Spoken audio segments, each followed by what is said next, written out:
Ekhoigi apunba Shaktam Mariraksu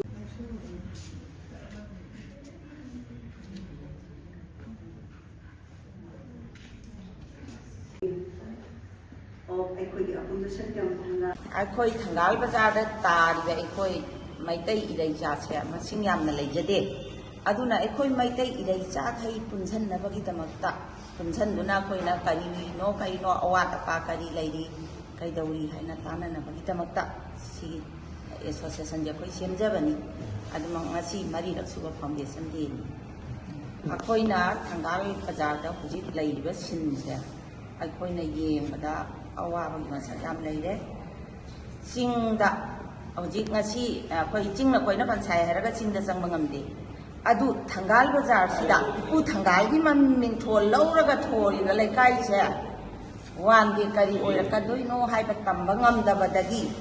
akhoi thammang khaktangdi ichai naw singi tamakta sema masi hena koi si tawja koi blood donation camp tawre andak chahi gi free medical camp tawre atai adum relief camp tara tarin panda koi pang bakot pachali khoi kana bom dei lupam khaite akhoi member singna angam khara puthongna ga khoi na ngasi bawda si kano che satharak pani association ni thabak thouram